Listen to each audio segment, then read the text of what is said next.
Alright troops, VR Vampy here, welcome back to the channel, or if you're new here, welcome to the channel. We are continuing on with our Legacy of Kain series, and again, we're on a new game, Blood Omen 2. Now, before we start Blood Omen 2, I'm just going to say, so people are not confused, because obviously, with all the jumping back and forward in time on Soul Reaver 2, can be confusing, and all talk of paradox and things like that in Soul Reaver 2. This Blood Omen 2 game does not come straight after Blood Omen 1 for a reason, and that reason is that Blood Omen 2 is on a different timeline due to the fact that Kain pulled the sword out of Raziel at the end of Soul Reaver 2, stopping the reaver taking Raziel's soul. Because if you had watched the last episodes, which I hope you did, that at the end Raziel came to the realization that he is in actual fact the soul that is trapped within the reaver, and he always has been. And basically this is why Janus Aldrin had said to him that the sword was made only for him. It was not to wield it as a weapon, it was to be consumed inside it as a soul. This is why when Kain tried to strike Raziel with the sword in the first Soul Reaver game, it shattered. It cannot consume its own soul. So, because of that, and because Kain tried to change Raziel's destiny, he caused a paradox, a different timeline to his life as well as everybody else's. And this is why Raziel, when looking at him, had basically said that he felt as though this time they had went too far, because the new memories that were going in and out of Kain's face, where he didn't look pleased, and he said at the end of that, oh my god, the Hilden, we walked right into their trap. And that's where Soul Reaver 2 ended. So, Blood Omen 2 is a different timeline, so the story is obviously different to probably would have been where he got to prior. So Blood Omen 2 was released in 2002. It was released by the exact same people as Soul Reaver Games, Crystal Dynamics and Eidos Interactive. Now, this game, people loved this game. Alright, I'm not going to say it was bigger than any of the other Soul Reaver games, probably not, but it was a well-liked game. People liked how they'd made it with the puzzles and, you know, gathering the powers and things like that. But reviewers did not like this game. They thought it was a lazy game. They didn't like the graphics. They couldn't understand why it looked so different from the Soul Reaver game, since it was made by the same people, and there is an explanation for that. This game was made by a small team. It was getting made the exact same time that Soul Reaver 2 was being made. This started getting made in 1999. That is exactly when the first Soul Reaver game came out. So basically, they had already decided to make it at this game and obviously a second Soul Reaver 2 game. So what they did was they split the team up. A small team was to work on Blood Omen 2, and then the rest of the team was working on Soul Reaver 2. So this is why it looks different graphically and things like that as well, which a lot of people didn't like. They thought it was going to be exactly kind of graphics and stuff like that as in like the Soul Reaver games.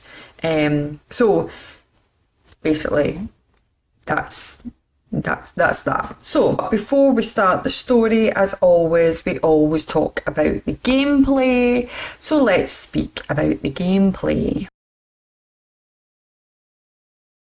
Blood Omen 2 gameplay. Well, very different from Blood Omen, because obviously Blood Omen's old as the hills. So we have basically, it's an action adventure puzzle game, as basically what the Soul Reaver games are.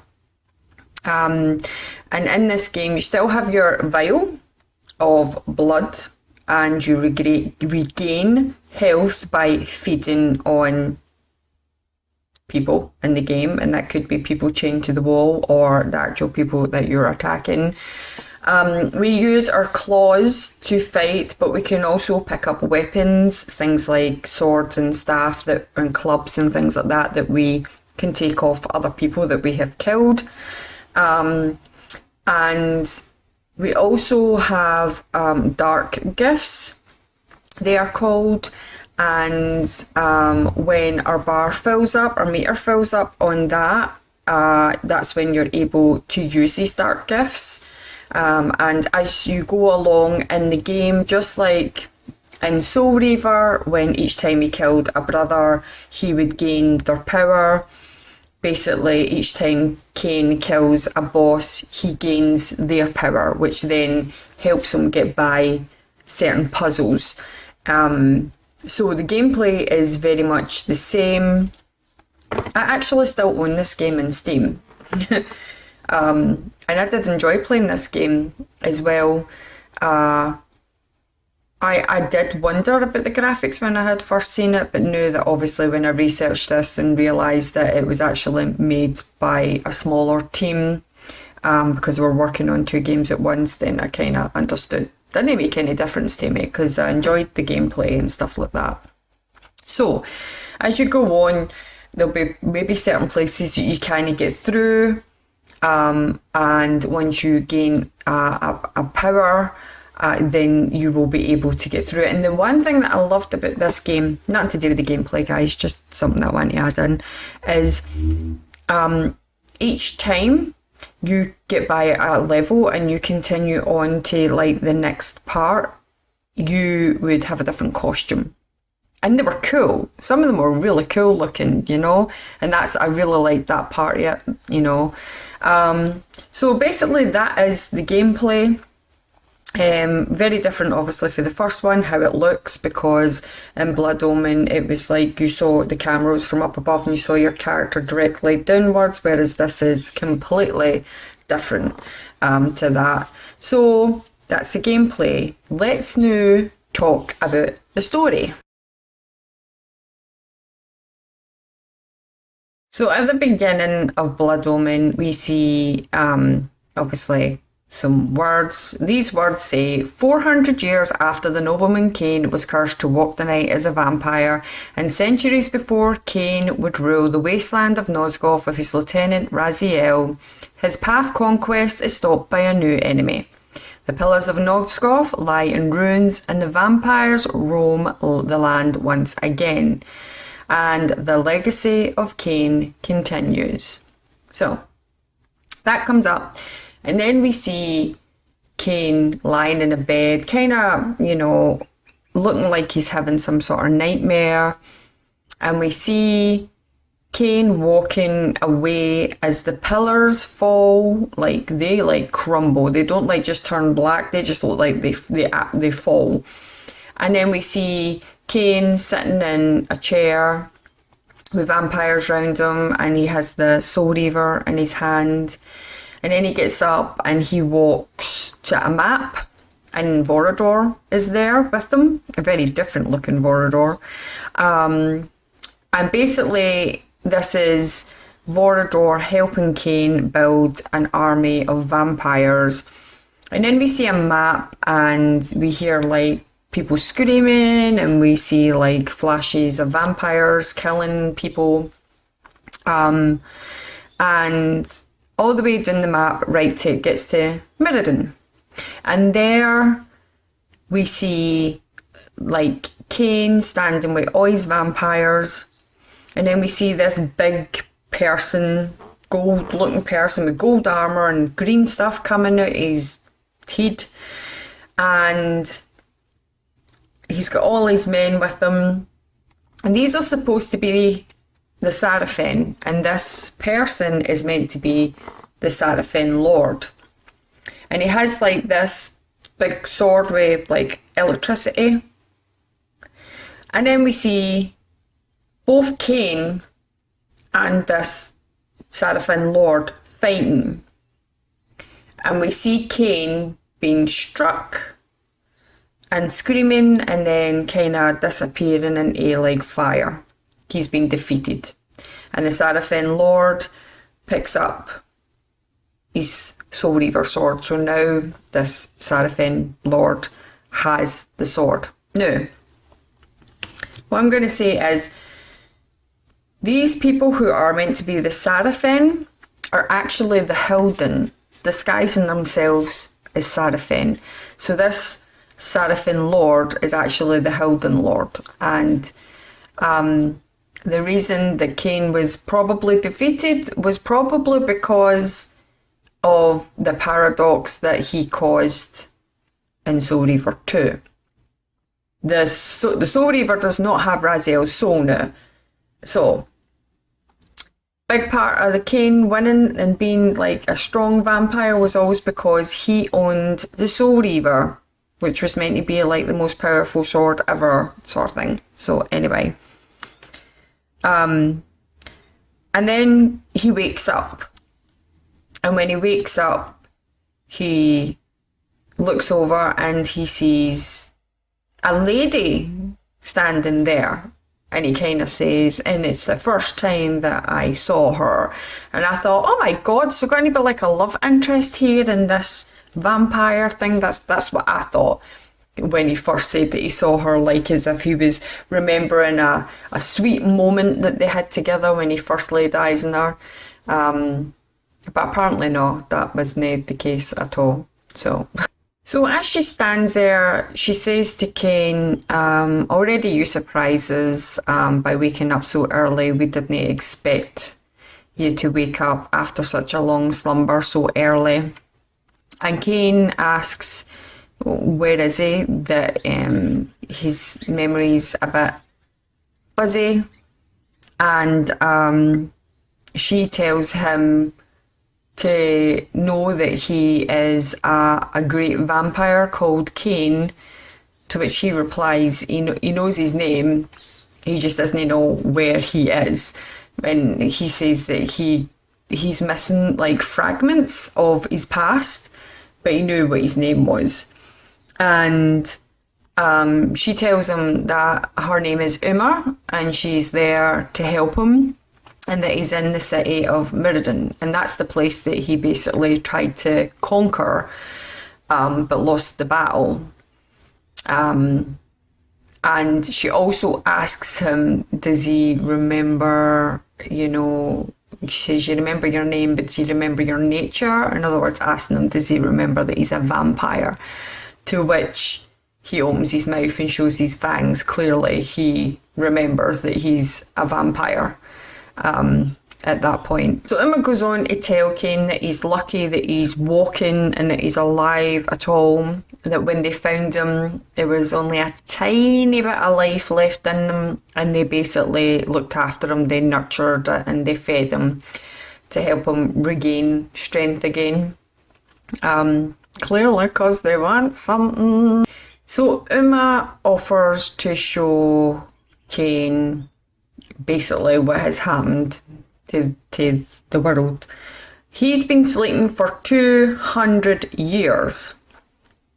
So a lot has changed since obviously he's woke up, and they weren't expecting him to wake up as soon as what he did.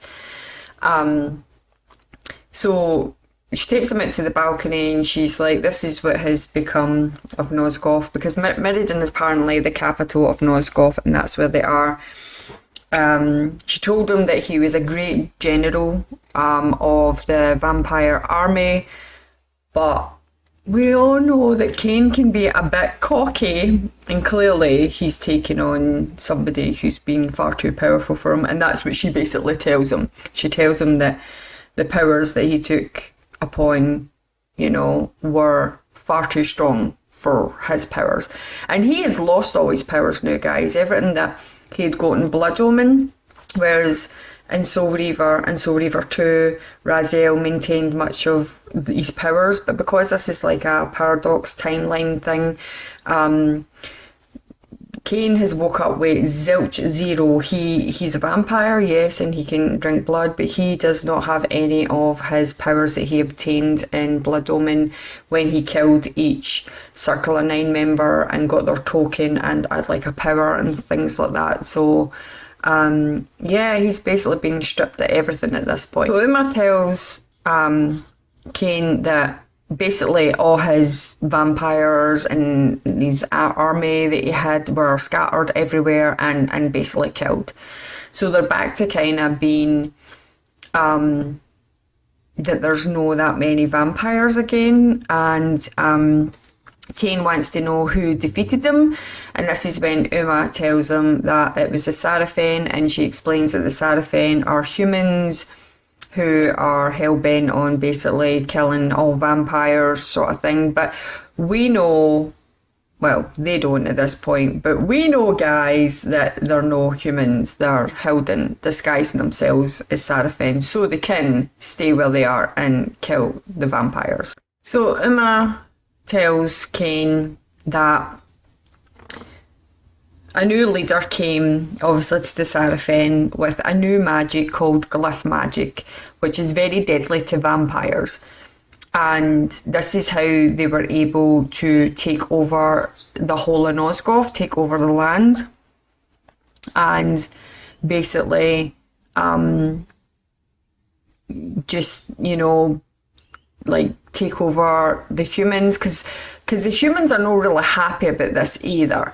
Like, yeah, there's no many vampires about to kill like the humans, but they're being used as slaves, the humans, by the Sarafen to work, because the Hilden are very more modern, so they have technology that shouldn't really exist in this time. And this is why Nosgoth ends up looking like kind of an industrial time, where like the glyph magic, like making all the machinery work and making barriers so that vampires can't get close and things like that. This is all came from the Hilden, who are obviously making the Sarafen, because there probably is some humans in the Sarafen working for the Sarafen, but their leader is the Hilden, who are obviously giving them the powers and things like that to be able to take over. So Umar's basically telling Kain that that Kain would care whether the humans, especially at this time, that the humans are being looked after or no, but she's telling him that even the humans are suffering from them taking over, and basically it's not a good time to be in Nosgoth with them as the rulers of Nosgoth. So basically Kain is like, you know, what do you want me to do, sort of thing, and Uma explains that they need his help. And he says to bring back the order of basically vampires hunting humans, and she says of course, because we know Kain doesn't give a toss about any humans. And then he was kind of like, you know, so you didn't bring me back, you know, for the good of your hearts, basically, that they wanted something, just like what I said. And Uma said that their faces are known, the vampires are alive, to which he asks who they are, and she says that they're called the Cabal. I think it's Cabal, but she says Cabal, and they're basically like a resistance group of vampires, the ones that are left alive. And she says that they can't go places to try and defeat certain Sarafen or any of the Sarafen, because their faces are known and they'll be killed on sight. Whereas Kain's been dead for a long time now, 200 years he's been sleeping, so he's ancient history. In other words, he's forgotten about. So he would be able to go here, there, everywhere without being noticed, and he would be able to take them down. Plus, Kain will probably just really want to reclaim his soul reaver, and Kain's very big on revenge, as we know from Blood Omen. he just hell-bent revenge, and since he was defeated, he will definitely want his revenge. Kain is a bit dubious about this, so he asks Uma, why should he help them? What is his reward going to be for helping? And Uma asks him, have you changed that much, Kain, that you were defeated by somebody and you don't want to get your revenge? You don't want to continue on your power of taking over all of Nosgoth? Does that fire not burn in you anymore? To which Kain, and quite rightly so, states that he remembers playing the pawn before and it didn't work out very well for him. So, as we know, he might have just woke up after 200 years, but Kain's brain's working the way it should have the first time in Blood Omen, where he does not want to be used. He really doesn't want to go back down that road. This is when we see a wee tiff for Kain, who is like, you know, show me where he is and I will kill him, blah, blah, blah, and all that sort of stuff. And Uma's like, you know, such arrogance. If it was that easy, do you not think we would have done it ourselves? She tells him that obviously the Seraphim Lord is protected, which he is, by the Hilden, and that there's actual vampires that are working with the Seraphim, to which Kain's like, vampires working for the Seraphim? Are they mad? And I think this is close to when he starts finding out that majority of his army, that the lieutenants that were close to him, were actually working with the Seraphim the entire time. So this is when Uma explains to Kain that once he does get the opportunity to basically kill these traitorous vampires, he will gain their powers, thus helping him, you know, get closer to be able to kill the Seraphim Lord. And with that, Kain suddenly gets a pain, and Uma is like, you're weak, you need to eat, so they continue on. So basically Uma's like, you know, you have the thirst upon you and it's time for you to feed, which Kain says yes. So this bit is kind of like the introduction to the game. This is how you learn your buttons and how to do stuff. And so Uma basically takes us through basically the part at Mirren, and this is when we find our first kind of save point, and it's like a mark on the ground. As soon as Kain walks over it, it's like turns red like blood, and that's your first save point. So when you see these are like your save points.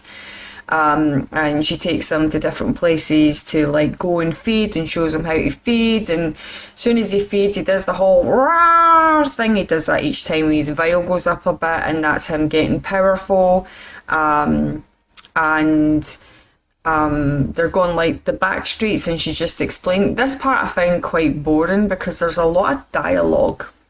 I love story in games, I really do. I just wish that maybe there was a better tutorial that was maybe less, because there's no way that you can kind of be like, I don't want to hear this, blah blah blah, and having to go through it all. It gets kind of boring after a while, you know. The first thing Uma teaches us is the whisper, and this is when she speaks to Kain telepathically. Apparently it's something that vampires can do, which has never been brought up before, which is kind of weird, but apparently it's a thing. Because I'm pretty sure if it was a thing in Soul Reaver, Raziel would have been ranting and raving in Kain's ear from a distance, telling him he's a twat for throwing him in the abyss and things like that, you know. But she basically tells him that this is how they're going to be able to communicate from afar, and then she tells him to proceed down the street. This is where Uma basically teaches us our buttons, that we can jump and that we can float and that we can use our claws to kill, and how to feed and all that sort of stuff. It's basically a tutorial, so I'm going to skip past all of this, guys, because I kind of feel like it's very, very long, and I would rather get into the actual story. This is not a story, this is just, you know, because he's been asleep for 200 years, she's basically breaking him in slowly into getting used to the vampire ways, and that's that. So let's just jump ahead. So Uma is taking Kain to the lower city where they need to go over this bridge. She's also explaining, because they're saying like these pipes with green stuff going through it, that's the glyph magic that basically the Seraphim have to stop vampires getting into certain spots. And just like that, she goes through onto the bridge and then the force field comes down. So now they're separated. And she tells him to continue on to meet someone who will basically tell him where to go next. Before Uma disappears, she tells him to go to some sort of grand hotel in the slums and a contact will meet him there, so he basically knows where to go to find sanctuary, which is kind of weird because I feel like she just basically told him. So Kain meets this contact, to which he is surprised is a human. So he's kind of like, I'm supposed to meet somebody down here, and the human is like, oh, you must be Kain. And Kain's like, you're a human, it's kind of weird that you would help us. To which a human responds to, we don't like the Seraphim, you know, it's not right, the things that they do and stuff. If you can take them down, you know, I'll help you. But as we see Kain and this human having a conversation, something jumps behind Kain, quite far from behind Kain, and hides. And it looks like we're being watched by somebody. So anyway, we're basically told by the human to go past the gate that we're at. He pulls a lever for us and he tells them to be careful because there is like bandits down there that will kill him, and Kain simply says then they will die. And as Kain heads down, which I'm surprised that Kain himself didn't kill the human, but he didn't, this other person, vampire, comes and does the job for us. We hear from Uma as we go through speaking to Kain through the whisper, and Kain says you deluded the guard, and she says he was only human, and she tells him that he's in like the smuggler's den, and it's basically just as bad as the slums that we were in, that bandits rule it, and it's offensive, and people will probably attack him to try and murder him, you know, for money and stuff. And she also says that the Seraphim have a part of that land as well, where they have their dealings. And Kain simply states that he's no here to make friends and have a chat anyway. So Kain asks about this smuggler's tunnel. Uma says she doesn't know where it is, but she knows it's in that area somewhere. She basically says that he's to head to a tavern, and she's going to send one of the cabal there to basically help him try and find where this tunnel is. So Kain meets up with one of the cabal who met him in the tavern, and he gives him directions to the smuggler's tunnel. On his way there, he meets another vampire. So Kain walks into this room that's just a big circle and 3 doors shut, so he's basically trapped there, and we hear a voice of a vampire who's like, oh, well, my lord was right, you are alive. And Kain recognises this as one of the vampires that served him in his army, and who is now obviously a traitor to Kain. And this is basically your first boss battle. So you're about to get your first power of this guy. So with this battle, we kill fastest heats. No, it's not a hard battle by all means. It's kind of fun. It's not frustrating in any shape or form. So once he kills him, he basically goes through the tunnel, ends up in the lower city, and we meet Uma again. So we meet Uma, and she congratulates us on making it as far as what we did, and she makes a comment that perhaps our leader was right about you. You're stronger than, you know, what maybe they had thought, because clearly the vampires, or some of the vampires there, had never met Kain before. And Kain says, the mysterious leader, maybe now you'll tell me his name, but she says that she's not willing to give him the name for secrecy's sake, but it is time to meet him, which doesn't really make any sense. I mean, he's going to meet him, but she's not going to tell him who he is.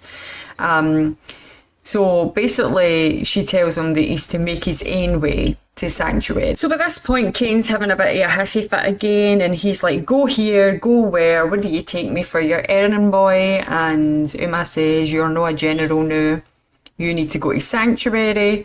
She's got her own plans where she's to go and check on something, and basically he's just to do what he's told. You tell him, Uma. So he's still ranting, and he's telling Uma not to underestimate him. He wants a Sarafin Lord, and she's saying we all want the Sarafin Lord, she says, but you need to be ready this time. You can't just be jumping in.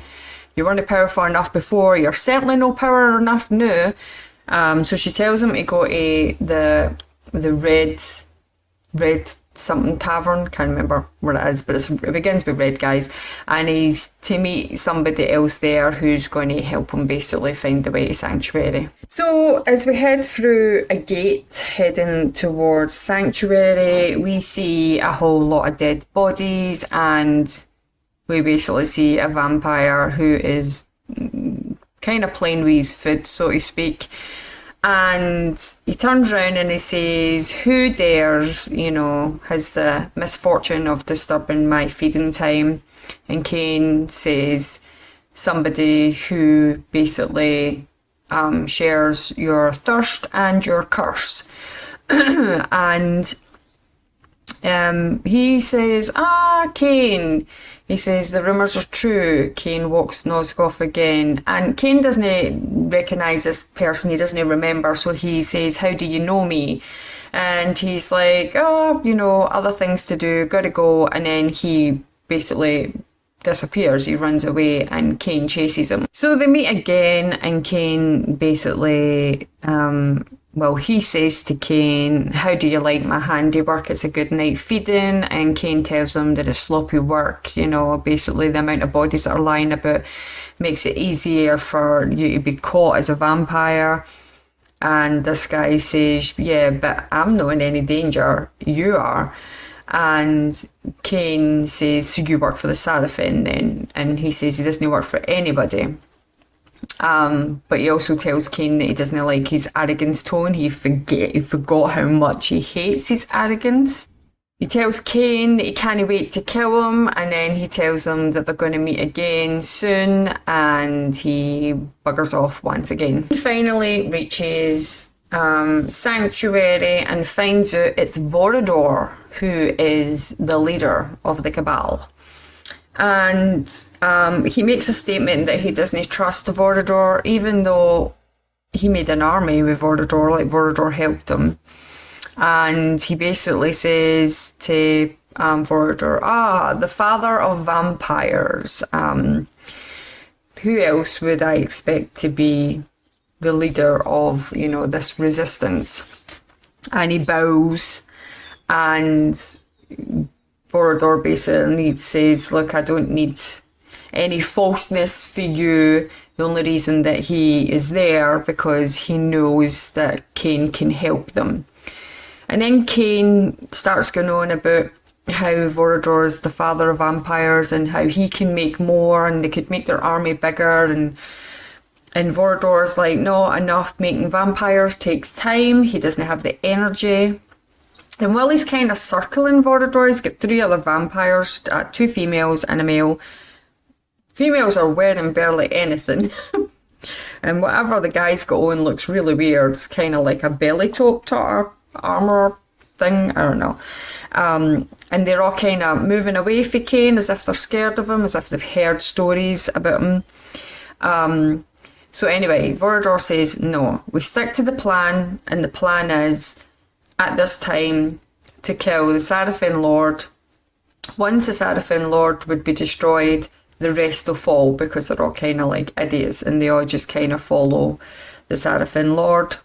So that is the main plan. So as they're standing talking, a vampire who looks like he's been through the mill a bit, he's all like bloodied and stuff like that, he comes and he tells Vorador that Uma's been taken, and that they'd went to where Vorador had sent them to get information, and she had whispered to this vampire that she had found something, and then she got taken. And this vampire tried to go and save her, but there was too many guards and he had to flee, but he heard them saying that Uma was going to be up for some sort of public execution. Couldn't get the words out there, guys. And straight away Kain's like, we need our information, but Vorador's like, no, we need to save her life. And then obviously Kain's like, oh, of course. So Kain's like, I guess I'm the person who's going to be saving them. And Vorador says, you know, there's no way you're going to get anywhere near there, even if you disguise yourself. He tells him to go and speak to the Bishop of Mirrodin, where Kain's like, a bishop who allies with us, and Vorador says, you know, you can persuade anybody with anything if you speak about immortality. So basically this bishop's been promised some sort of immortality, turn into a vampire, if basically they help the vampires. So this bishop apparently knows of a secret entrance to where they're holding Uma, and Kain says, what happens if I go there to, you know, try to save her and she's dead? And Vorador says, well then her secret dies with her, and basically then all hope is lost. So we leave Sanctuary and we start heading to meet the bishop, where we meet yet another vampire. This vampire kind of looks like Nosferatu, but this vampire's name is Marcus. So Marcus is not very happy with Kain, because Kain straight away is like, Marcus, my old friend, and he's like, I'm not your friend, you tried to kill me. And Kain's like, apparently I failed. So Marcus explains that Kain tried to have him killed because he was scared that his power would evolve so much that he would be stronger than Kain. Exactly how we thought Kain had taken out Raziel, because he had surpassed him with the wings and stuff like that. So Kain had ripped his wings off and threw him into the abyss. And he told him that his power has grown so much that he has the telekinetic powers of being able to make people do things that he wants by taking over their mind. And he tries to do it with Kain, and it doesn't work. And Kain's like, who have you been practicing on? Mortals with their heads full of dung? His mind is far too strong. And Marcus simply says, it doesn't matter, I was able to read your mind, and that I know you're going to speak to the bishop because you need information. And he tells him that he's going to make sure the bishop's dead so he doesn't get the information off him. And Kain's like, well, no, if I get there first. So when Kain gets to the bishop, he was like, greetings, old man. And he tells him that Vorador sent him, he's got information for him, but the bishop can't speak, he's just kind of mumbling. And then that's when we find Marcus, who comes out, and Marcus says it's too late, he'll only speak if I let him. And he tells Kain to surrender himself or he'll kill the bishop, to which Kain's like, why do I care about any mortal life, which is just typical of Kain. And he tells him that he will have fun killing Marcus. He doesn't care. So he starts walking forward and Marcus is like, stay back. And we're then on a chase. We chase him till we get to like stained glass windows on top of the church, and they both fall through them. And this is basically your second boss battle. And when you defeat Marcus, you get his power, which is basically being able to take over people's minds, which is handy, guys, very handy when you're playing this game. So once we have the power, we take off Marcus while he's lying in the altar, because that's where he lands when we kill him. The bishop comes out and he thanks Kain for destroying that beast, he says, because he stole his mind. Kain then asks him, will he please obviously help him, because he needs to get into the Seraphim Keep. And the bishop says it's a fool's errand to try and get in there, but yes, he will help him. He will show him where the entrance is to Seraphim Keep, so he can go and save Uma. So when we get to the Seraphim Keep, we hear the whisper from Vorador, who tells him well done for obviously finally getting to the Seraphim Keep. And Kain then tells Vorador that he met an old friend, Marcus. And Vorador says, can I assume then one of the Seraphim Lord's guardians have been defeated? And Kain says, you may. And Vorador tells him that he senses where Uma's been held at the upper keep of the Seraphim. And Kain straight away is like, where's the Seraphim Lord? Is he here? And Vorador says, I don't know. I can't sense him, he says, but if you see him, hide. And Kain's like, you do not know who you're talking to, Vorador. And Vorador's trying to explain to Kain, you are not strong enough. If you see him, you have to run. Our priority is Uma. It's not going to be long before she is going to be executed, and he has to just concentrate in saving Uma. We find Uma, and she is in a cage, chained up with like two glyph force fields.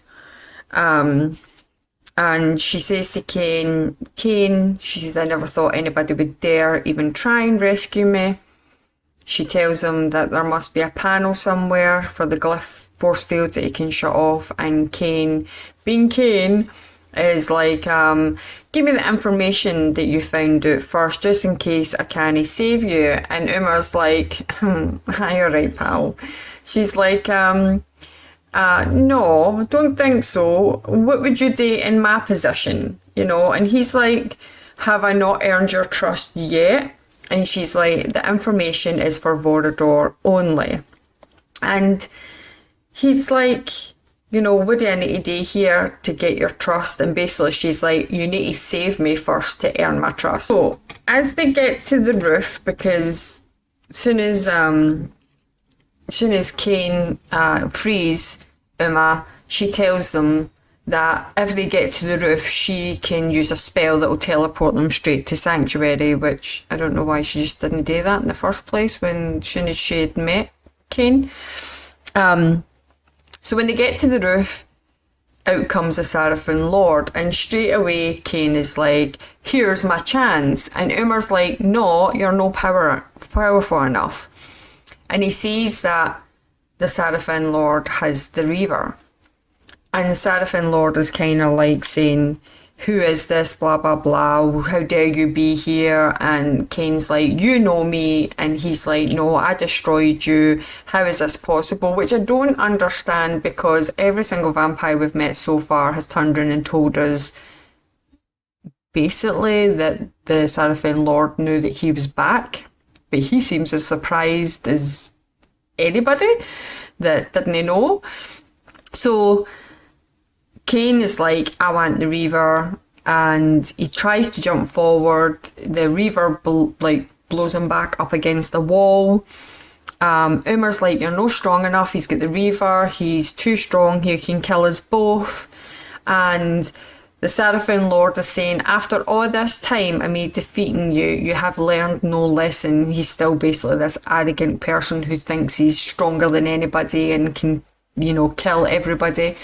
And just when the Seraphim Lord's about to strike both of them, Uma teleports them away.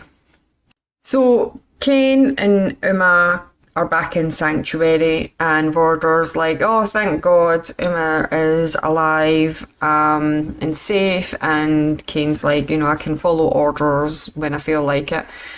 And basically Kain admits that when they met the Sarafan Lord, because Vordor's like, he showed himself, and he's like, yes, he is a bit tad more powerful than what I anticipated. And he also has a dig at Vordor that nobody would have told Kain that he owns the Soul Reaver, because obviously Kain's mind is not right. He doesn't remember everything that happened. And Vordor says, I told you you were no match for him. You know, so his excuse for that was he told you not to go near him either way. It was Kain's own fault, which it was. And then Uma basically says it was lucky we got out when we did, and she says, Vordor, I need to speak to you. Vordor tells her to speak freely in front of everybody. And she says that when she was in the industrial part of the keep that she was in, she had seen like a portal that had been opened to a land that she had never seen before, and it was being held open by a stone, and she thinks that stone is the Nexus stone. And Kain asks, what is this Nexus stone? And Vordor tells her that it's very powerful and it could be good use to them. It basically helps you open timelines, bend time and stuff like that. Basically, it's like go back in time and forward and all that sort of stuff. And it's also has the power to whoever wears it, they cannot be harmed by the Soul Reaver. And Kain says, is this simply basically one of the stories that we don't know to be true until you're wearing it, and at the last second it doesn't work? And Vordor says, no, it's been proven that it works because the Sarafan Lord was wearing it when he was fighting you. This is how Kain lost the battle, that basically the Sarafan Lord had the Nexus Stone on, so the Soul Reaver did absolutely nothing to him. So Kain's clearly not too happy about hearing about this, so he decides that he's going to be the one to steal the stone. Uma tells him where he can retrieve the stone, but Kain makes it clear to everybody that's there, including Vordor, Uma, everybody, that when he steals the stone, he is claiming it as his own. Vordor says, that's fine, as long as you're committed to killing the Sarafan Lord, to which Kain says, I was committed to that when you revived me. So, this is obviously Kain's plan, is to have the stone, be able not to be hurt by the reaver, and be able to kill the Sarafan Lord, and he says he will return with his head. So when we get to where we have to go, which is like an industrial city of Mirrodin, we hear Vordor whispering to us again, basically telling us where we need to go within this place.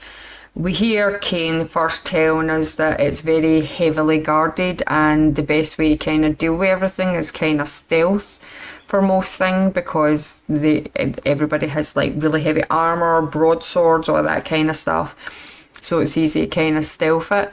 But also Vordor is telling him where he can find the stone, which is meant to be kept somewhere within that area. We find the Nexus stone, and then we meet another vampire, a vampire that we met before, the one that was eating all the people, that Kain had said that he was a sloppy killer of a vampire.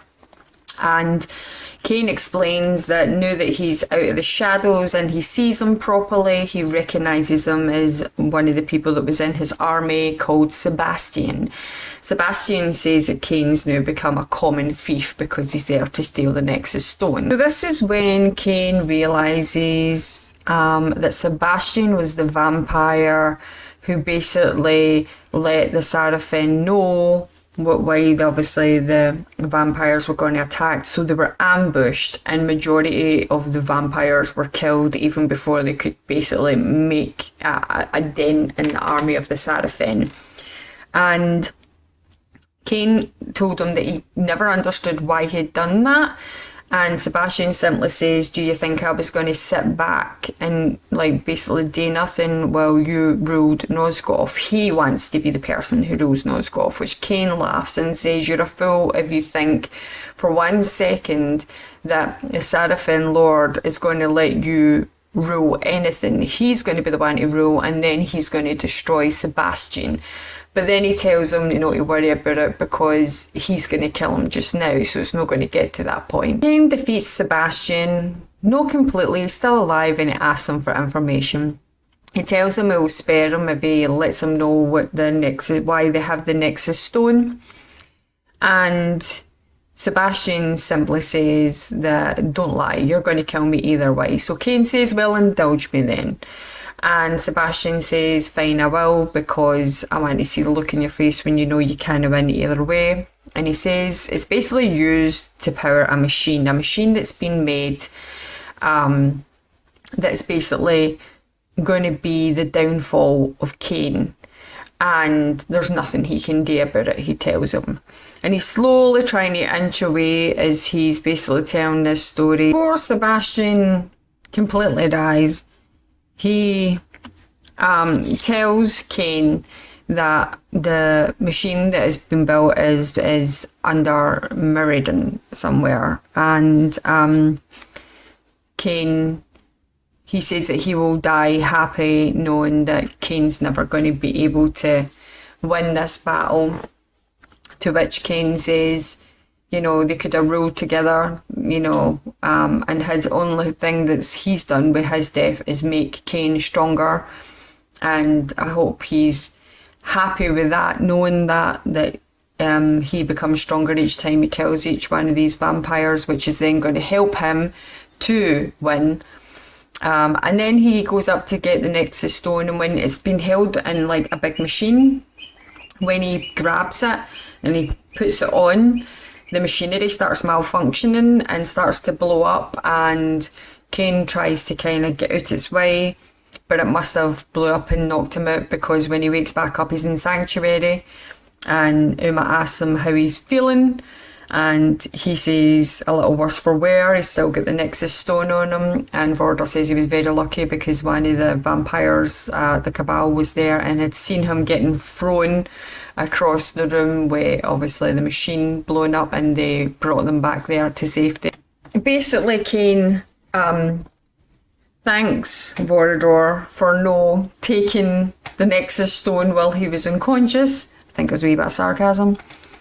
And he tells him what he found out, that basically there is like some sort of ancient machinery underground that is going to help the Sarafin basically win the war.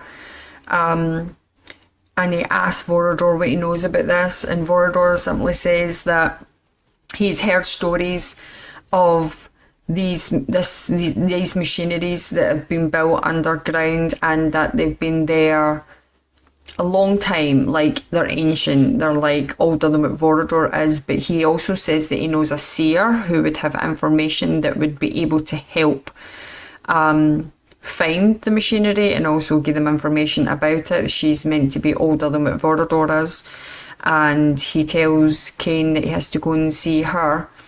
Kain's obviously dubious, and he's like, how am I supposed to get there? It's that, you know, there's guards everywhere. And Vorador says that he knows a secret passage that will be able to take him there more safely, but he'll need to be careful because there's like creatures and things like that outside where he needs to go that would try and kill him. Kain goes to the seer's cottage, and straight away she's like, be gone, I didn't call for you. And he's like, yeah, I'm still here. She turns around and she knows him, like as in knows him, no personally, but she knows of him. And he says, you know me? And she says, better than you know yourself. And he says he basically wants to know about the machine, and she tells him he's playing a dangerous game, and she called him Vorador's lackey or lapdog, which she didn't like, and he's like, I'm not leaving until I get an answer. And then she sees something in him, and she's like, no, you're right, I see your conviction now. She says, if anybody's able to destroy this machine, it's possibly it's you. She seems very convinced. The seer basically tells Kain that he needs to drink her blood. And he's like, you're like no vampire that I've ever seen before. She's very persistent. She's like, come on, drink my blood, drink my blood. And he's like, you know, I mean, I like blood, but, you know, you're kind of pushy hen. And she tells him that if he drinks her blood, that the already telekinesis power that he gets, that he can move things that he's close to with her blood. Now he can move things from a great distance. And then she shows him a symbol.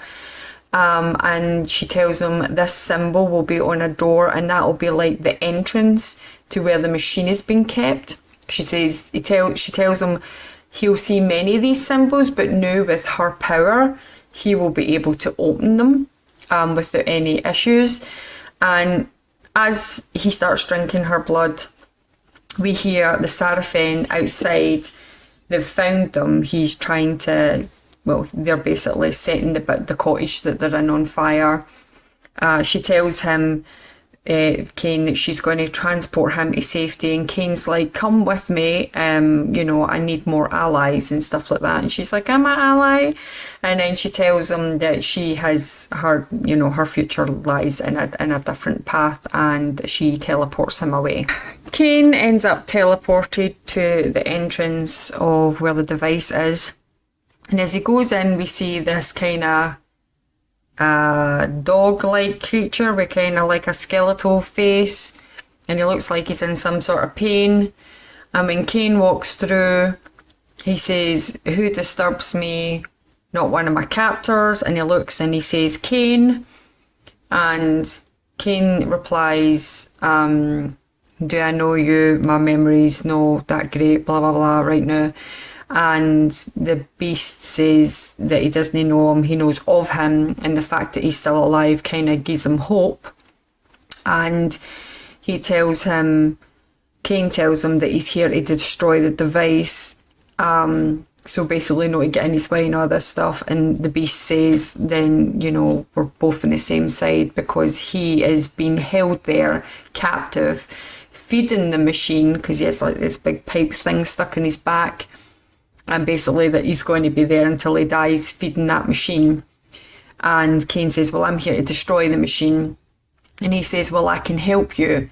And he tells him the only way to destroy the machine is to get the maker of the machine. And Kain says, the Seraphim Lord. And the beast says, no. He says, he's much, much older. The machine is very, very old. It was in Nosgoth aeons ago. And Kain's like, well, how can such a person still be alive then after all this time? And the beast explains that he's in some sort of prison in Nosgoth where time stands still. You don't grow older. So I suppose that would kind of be a proper prison for really bad people, where your time never changes, you never grow old, you never die, you're just kind of stuck there. So he tells Kain to go and free him, because then he will be able to help him destroy the machine, because he's its maker. Kain asks, how did I get to this place? And a door opens up, and the beast says, through the tunnel, through that door will help you. And Kain says, what if this person doesn't want to help me? And the beast says, simply tell him that you're wanting to destroy the machine. He says he will definitely aid you if he knows that you want to destroy it. So when he gets there and he goes into this eternal prison, he's met by somebody who kind of looks like the Grim Reaper, but like more muscular looking.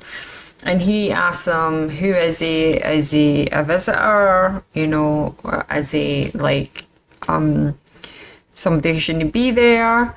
He explains to him that they can't have anything different for the routine that they have.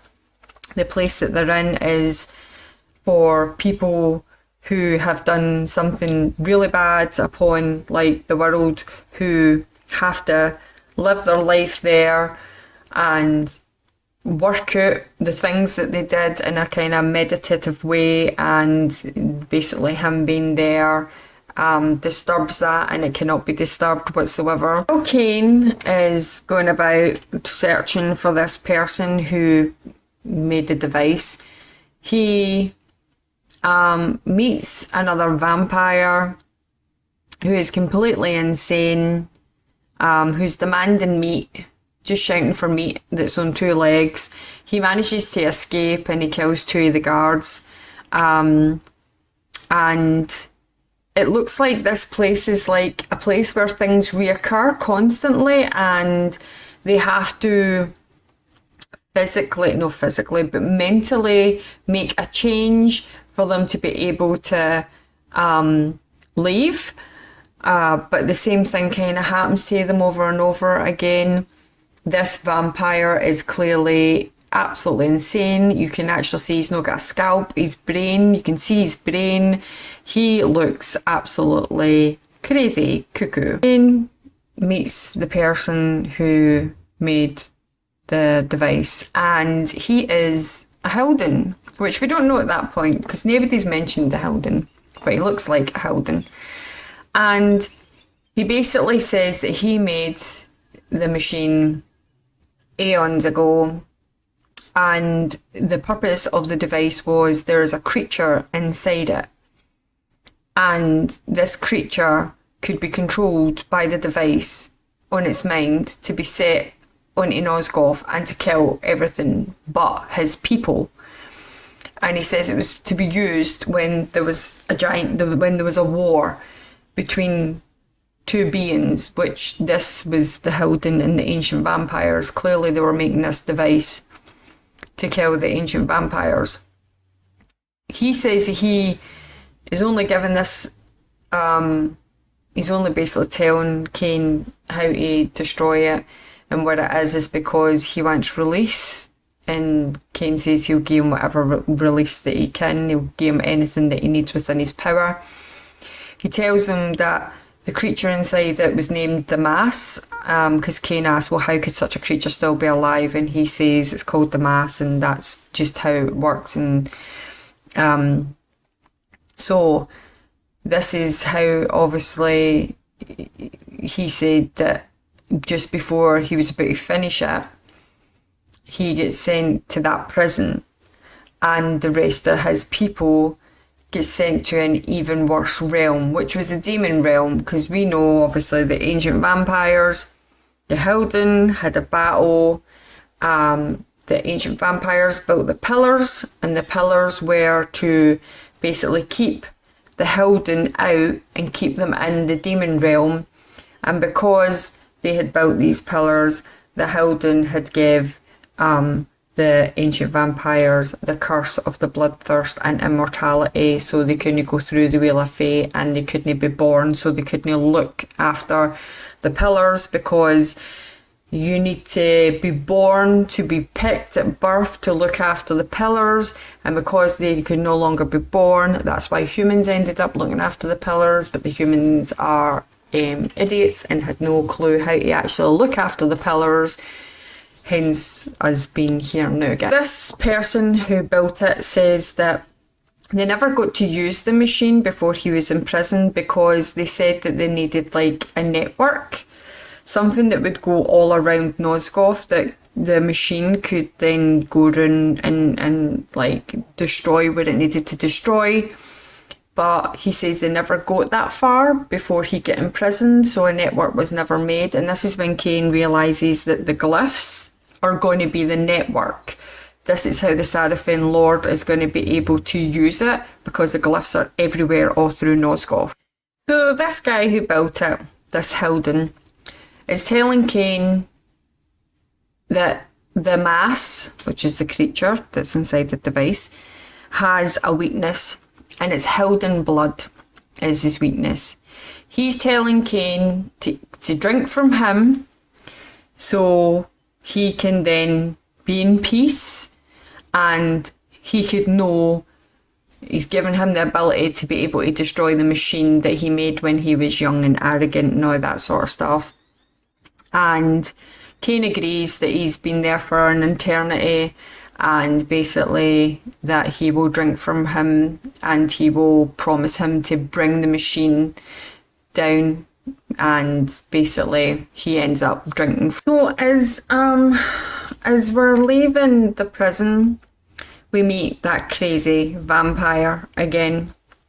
And as we defeat him, he kind of falls into a massive statue, which looks like Mobius, and it has the eternity sign on it. So I take it as Mobius. And as it falls, we hear him say something like, the fog has lifted, and he keeps calling us sire. And basically, Kain's like, what trickery is this? And he's like, no trickery. He said that he knows him. And when he looks closer to the vampire, he says Magnus, and he says that this vampire was basically one of his strongest warriors who had killed countless Asarafin. And he accused them of being like the rest and sneaking out and trying to basically joining the Sarafin. And he says, no, he says, I was your champion. He says, I snuck away, he says, because I thought I could kill the Sarafin Lord myself. He says, I wanted to make you proud, basically. He says, I wanted to serve you. He says, but when I got there, he defeated me, he says, and I can't even remember how he defeated me, but he defeated me, and he transported me to that, basically, the prison, the eternal prison that he was in, and he's been there ever since. And he ends up just telling Kain to finish him off, and Kain takes his power. Return back to the beast that we saw, who says that he notices a change in Kain, and Kain says that's, perspective of you, because obviously he tells him that he met the builder and he now has the ability to destroy the machine within his blood, is the builder's blood. And he asks the beast, does he know anything about the creature inside the device? And he just basically says that he hears people talking and they call it the mass, which we already knew from the builder. And he tells him that he's near death, and Kain asks, well, how did I get to the machine? And he opens a doorway and he tells him to go that way. When Kain's about to go, he tells him to wait, and he says, you need to know who the true enemy is, who the people are who are behind this. He says the Sarafin are no behind this, they are just basically a guise for the real people, because they're not from this world, and we already know that. And he tells them it's the Hilden. What a shock, guys. Something I've been saying this whole time. The Hilden are the people that he needs to watch for. And he says, and the leader is, and Kain says, the Sarafin Lord. So the Sarafin Lord is actually the Hilden Lord. And the Hilden Lord was called the Dark Entity in Blood Omen, the first Blood Omen, and was the person who took over Mortanis' body to kill Ariel, to fuck up with all the pillars. So this is how this person knows Kain, such. And now he knows who it is that he's dealing with, he continues on. So Kain finds the point where he needs to go, where this creature, it's like an umbilical cord or something like that you kind of see. And as he gets to the top, he kind of makes a wee slit with his big massive nails. It looks like he needs a manicure, and he lets the blood drop in. And as he does that, it starts to shake and break and all that sort of stuff. So he quickly runs to safety and goes back to where we saw the beast. But there's not a beast there. There's a person, a blue person with black wings.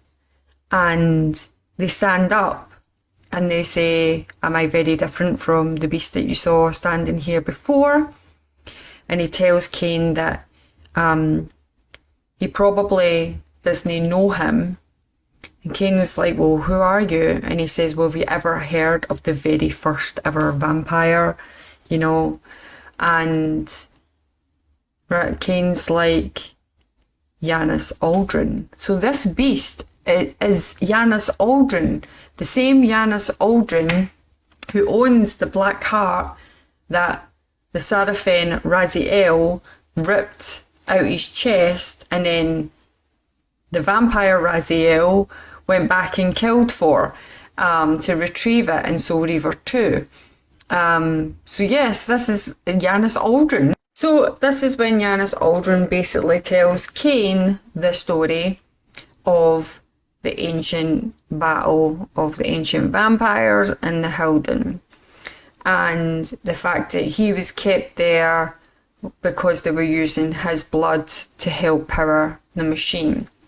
He spoke about how divine the vampires used to be, and basically Kain's like, the machines mess with your mind because vampires aren't divine. And Aldrin tells him, but they were, because back in the time of like when the vampires were thriving, they were like gods, and they were opposed by the Haldun at that time, who were very much like them, and basically they did not like the rules that the ancient vampires put across to them. So this is why the ancient vampires decided to banish them to the demon realm by creating the pillars of Nosgoth, which had the powers, and it was 10 guardians that the vampires that basically were looking after the pillars, and Janos Aldrin was the 10th, and he looked after the Soul Reaver. He was a Soul Reaver guardian. So Janos has been here for a very long time. He knows a lot more than what anybody knows, and he knows of Kain. Kain can't understand how he's still alive because he'd heard the story that his heart had been ripped out his chest, his black heart, and he says no, he's been kept there all that time to keep the machine alive. So he's basically just giving him an update on the information of the Haldun that he knows, because that's who he's fighting just now. Janos explains to Kain that one of the Haldun managed to get through, because Kain had asked, I thought you had banished them all and they couldn't come back, and he says one had managed to slip through and bring like a few others, but no enough to be able to do anything. And they had heard about the Sarafan, who were purely out to kill vampires, and this is why they helped the vampires, they helped the Sarafan with the powers that they knew, which were obviously more future, in the future very powerful to the time that they're in, to bring the Sarafan back. And Kain says, well, I mean, how did one get through? You said that you managed to stop them from coming through. And Janos Aldrin says, well, this is where your story comes in, because your story of you being the balance guardian, and obviously he never had a chance to actually be able to fulfill that. And obviously because he never killed himself to make the pillars back to being strong again, this is how they managed to slip through to the world to then bring the army that they did. This is when Kain realises that absolutely everything that has happened, that he's been a pawn in, that he's been used for, is been for this purpose, so the Haldun can escape back into Nosgoth.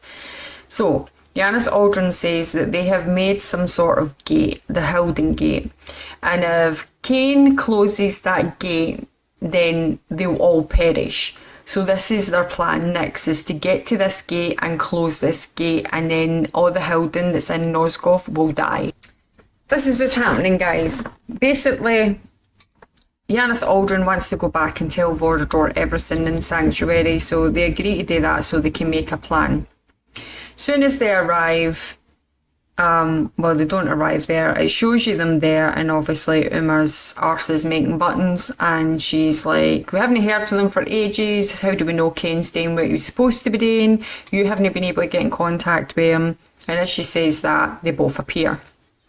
Vorador is shocked to see Janis Aldrin because he thought he was dead. He also knows Janis Aldrin very well because Janis Aldrin made him a vampire. And he calls him Sire. He says, I thought you were dead. And he says, no, even worse. He says, but we'll talk about that later. Vorador asks Kain if the device has been destroyed. And he said, yes, but we have worse things that are now upon us. He explains to, Janos explains to Vorador that it's beings from another world that they're dealing with, that he had fought centuries ago, and that they have built a Hildon city across the sea where they have built a gate to be able to bring other Hildon in and out of Nosgoth, and this is where they need to go to try and close the gate.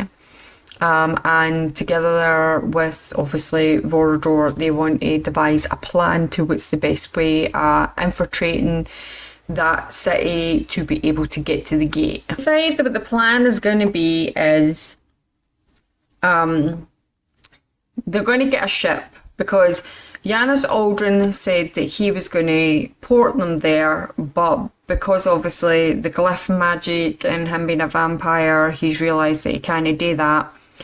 They have an idea of where the city is because they have seen ships go back and forward in the same way all the time, very secretly.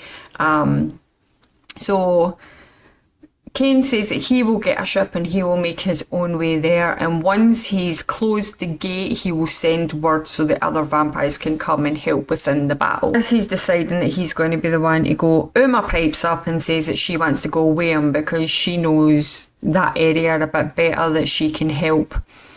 And she seems pretty hell-bent because Vorador's like, I need you here. And she's like, we can't take the chance. I'm not being able to find where he needs to go. And Kain's like, I don't need any bodyguard.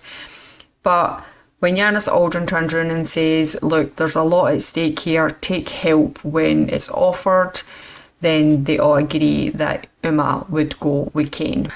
When they get there, Kain asks what their defences are like, and Uma tells him, stronger than any other the Sarafin holds that they've been in, that they have to really be careful because they have like Sarafin knights who are very dangerous. And Kain's just constantly been arrogant, they're nothing compared to what I've faced, and Uma's telling them stop being arrogant. And then she asks them a question. She says, what will become of the sanctuary, like the Cabal, after, you know, he's defeated the Sarafin Lord and basically taken over again? And he says, you know the answer to that. You know, he's just going to continue on taking over everything and till basically he rules everything. And she says, and what about us? And he's like, well, you can do whatever you want, sort of stuff. And she says, that's what I thought. And she grabs the Nexus stone and she puts it on herself. And he's like, what treachery is this? And she says that she has heard the stories of Vorador, that basically Kain will stop at nothing until he gets what he wants. And she knows that once he gets what he wants, he will end up hunting down all the other vampires and killing them, because he wants to be like the strongest vampire ever. He has that in him. We've seen that he's had it in him. And she thanks him for getting them to where they are at that point, but she says she will be the one who will kill the Sarafin Lord at this point with the Nexus stone on her. And Kain says you don't stand a chance against them, and he tells her to give him back the stone before he pries it from her dead body. And she is like, the beast has finally, you know, showing its face in him, and then she just goes and leaves him. He has to manoeuvre his way through himself, and he gets to a certain point and he sees Uma battling some Seraphim, and he kills the last Seraphim that's left. She's managed to kill all the others, and she looks hurt pretty bad, and she's like, Kain? And he's like, yes, Kain. And she says, she's like, I'm hurt. And he's like, I can see that. He says, I thought you were supposed to be bringing the Seraphim Lord down. And she says, yes, I was wrong. I wasn't strong enough. She begs him to give him her blood. She says, you can save me if you give me your blood, because I'm dying. And he turns around and he says, do you see me winning this battle? And she says, yes, I see it. And he says, and do you see me the rightful person of ruling Nosgoth? She says, yes, I see it now. And he takes a Nexus stone off her, and he says, good. He says, now you can die knowing that. And he takes her life, he kills her, and he tells her, you could have been my queen if you hadn't have basically stabbed him in the back. Which I feel is no very nice. Like, obviously, Kain's made a few choices. She just thought they were going to get hunted down by Kain, and she was trying to look out for them. Whereas Kain's just looking out for him and wants to be the number one. He didn't really have to kill her, but he did. And he just goes off on his own, as he says, you have left me alone to do this now. So Kain sneaks on the boat, going to the Howden City. And as soon as we get there, the Howden Lord shows his face, and Kain says, that's it. I know all your secrets, I know who you are, I know your plans, everything's fallen, all your plans, I've destroyed your device. And the Howden Lord says, that changes nothing. That changes nothing. As long as I still have my gate that's open and my army coming through, we will have enough to destroy Nosgoth, take it over, kill the humans and the vampires, and take over as our own, you know. And he basically tells Kain that nothing's changed, he's nothing, and he goes to strike him, and he realises that he can't hurt him. And Kain laughs and says, isn't it funny how the very thing that you wore to protect you has turned itself against you, because now it's protecting him? And he says, doesn't matter, none of that matters, my army is going to destroy everything. So Kain meets two humans who are talking, and he hears them over saying that must be the vampire who's going against the demon. And they ask him if he is, and he says, I am Kain. And Kain says, have you been here long? Do you know the place? And they say they do. And he asks them, do they know where the device is to basically shut down the gate? And they say that they do. It's in that building over there, and they show him the building. But then we see like this thing flying by, and he's like, what's that? And they say that's the only way to enter that building, because the doors don't work anymore, like majority of stuff. And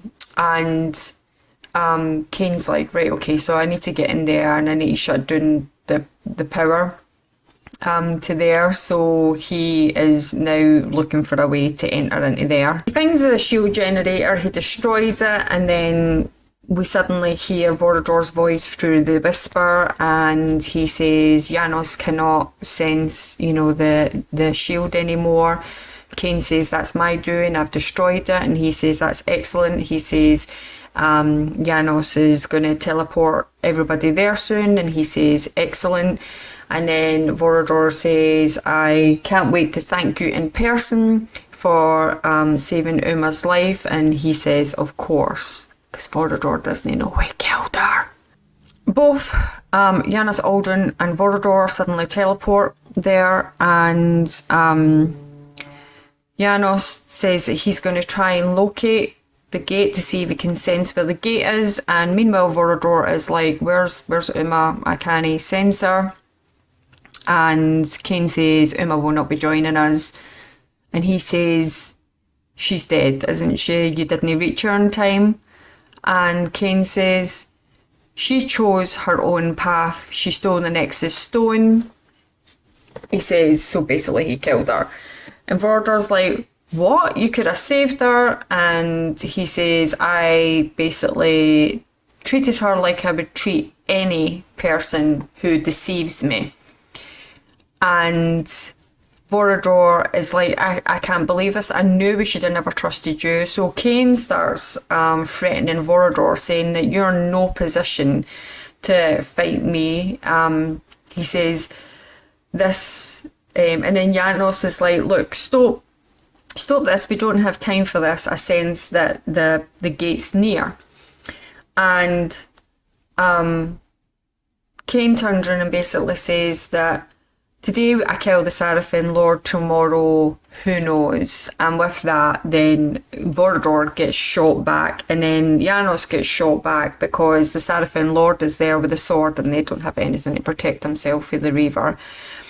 And Seraphim Lord says, this is my domain, and then he suddenly disappears again, like teleports away, and Janos tells Kain that he's going to teleport him to where the gate is, but he needs to stay there to look after Vorador, so he has to close it by himself. Janos tells Kain the only way to destroy the gates is to throw the Nexus stone inside the gate, and it will cause some sort of explosion, and then it will kill all the Hildon. Kain gets teleported to, I don't know, it looks really weird. It's like a great thing out in the middle of somewhere, I don't know. Anyway, the Hildon Lord is there, and he is quite shocked to see Kain, and he even bows to him, saying that, you know, you're obviously a stronger adversary than what I thought. And he just keeps going on and on about different stuff. And Kain says something about all the vampires that basically betrayed and went with him. And he names Uma. So he thought Uma was stealing the stone to give it to the Hildon Lord, which she was trying to kill him. She just didn't want Kain to kill everybody else when he got power. And he says, I don't have any vampire traitor called Uma. And he says, you lie. And he says, he's just looking at him, and then he ends up doing battle with him, and he knocks him off the ledge. So Kain looks down where he knocked the Hildon Lord off the ledge, and then next minute the Hildon Lord appears behind them. And he tells Kain that they're in a stalemate because he needs to throw the Nexus stone through to destroy the gate. But if he does that, then the Hildon Lord can kill him because he's not got the Nexus stone to protect him. So he says as long as he wears that, they're at a stalemate. And Kain says, but I have not made my decision yet. And he takes off the stone. So Kain takes off the stone and he drops it. And the Hildon Lord is like, no. And as he does that, Janos Aldrin appears. And obviously the Hildon Lord recognises him. And he's like, you? He's like, yeah. He's like, you're a prisoner. And he says, even taking your blood and holding you hostage for all those years was too good for you, vampire. He says, and Janos Aldrin is like, look, it's about time you went back to the demon realm.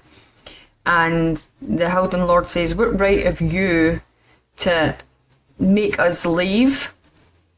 And Janos Aldrin says, well, what right have you to give us this curse that means we now have to hunt humans? Because that was the whole point. Vampires were not, they were like people. They had magic, but they didn't feed on people. They didn't kill people. They were like gods. And it was the Hildon that gave them the blood curse, where they had to feed on blood or they would die. And that they became immortal as a revenge for building the pillars. The Hildon Lord tells Janos it was justice for them being banished from Nosgoth into the demon realm. And then they start battling, and at this time Janos isn't doing too well. He ends up that the Howling Lord has got him by the throat, hanging him over the edge, and he says, will you go to your own realm that you sent us and you tell me how you think it is? But before he goes, Janos tells Kain to pick up the Soul Reaver. And just as he drops Janos and everything starts breaking apart, it's just new. Kain with the Soul Reaver and the Howling Lord. Kain wins the battle, and the Howling Lord is basically lying down, taking his last breaths, and he's saying to Kain, as long as, you know, the Howling are in demon realm, it gives them immortality, just like they have immortality, so they will always come back and find a way to come back to battle against the vampires, to wipe out the vampires. And Kain says, if you ever come back, I'll be there to kill you. And he sticks the Soul Reaver in him and he disappears. So we see Kain walking slowly across the bridge, obviously to where the boat is, and we see the building behind him that he was just in exploding with all this green smoke and all the Howling disappearing. And he's talking about Uma and basically how she said that would his ruling be different, any different from what the Howling's ruling was. And he says that he wished that she had trusted him and that she would see that it would be. And he says that the battle's not done yet. There was one mere target that he had to get, and that was the Seraphim, because now they don't have a leader. So he was going to take out the Seraphim next. And he says that people were, like, places, cities were going to have to be rebuilt, and order was going to have to, you know, be put down, and it would be by him. And then it ends there, guys. So yes, Blood Omen 2, a good game. I enjoyed it. It was really good. It fit in nicely with obviously the other stories. We still have one more game to go through, which is Legacy of Kain Defiance, and that will be a good one, guys, because we get to play Raziel and Kain and obviously get a bit of story and see how it ends.